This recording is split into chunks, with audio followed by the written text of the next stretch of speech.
भवन निर्माण। अकबर बीरबल की कहानी।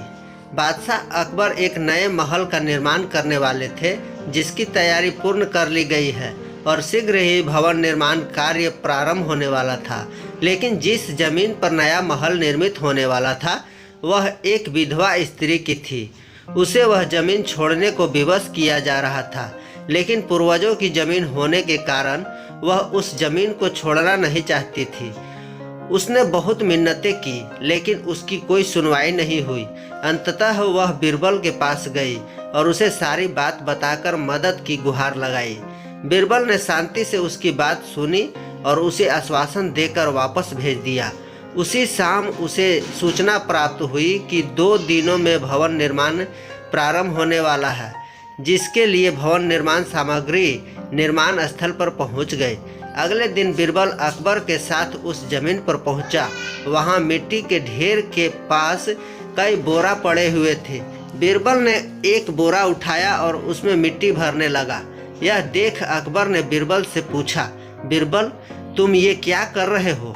बीरबल ने उत्तर दिया, मैं अगले जन्म के लिए कुछ पुण्य कमाना चाहता हूँ, इसलिए ये कर रहा हूँ। बीरबल की बात अकबर को समझ नहीं आई, लेकिन उन्होंने उस पर अधिक ध्यान नहीं दिया। वे वहाँ खड़े देखते रहे और बीरबल बोरे में मिट्टी भरता रहा। बोरे में मिट्टी पूरी भर जाने के बाद वह अकबर से बोला, हुजूर, मिट्टी से भरे उस बोरे को उठाकर मेरी पीठ पर रखने में क्या आप सहायता करेंगे? अकबर तैयार हो गए और झुककर बोरा उठाने लगे। वह बोरा बहुत भारी था। वे बोले, बीरबल, ये बोरा तो बहुत भारी है।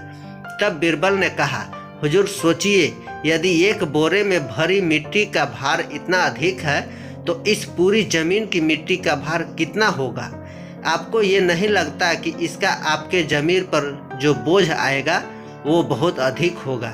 ऐसे में जमीन पर इतना भारी बोझ लेकर क्या आप सुकून से जी पाएंगे? बीरबल की आंखें खोल दी। उन्हें अपनी गलती का एहसास हो गया। उन्होंने उसी समय निर्णय लिया कि वे उस जमीन पर नए महल का निर्माण नहीं करेंगे। इस तरह बीरबल अपनी सूझबूझ से बादशाह अकबर को मना पाता है। दोस्तों, आशा है आपको ये अकबर बीरबल स्टोरी पसंद आई होगी। आप इसे लाइक कर सकते हैं और अपने फ्रेंड के साथ शेयर भी कर सकते हैं। मज़ेदार अकबर बीरबल की कहानी पढ़ने के लिए सब्सक्राइब जरूर कीजिए। धन्यवाद।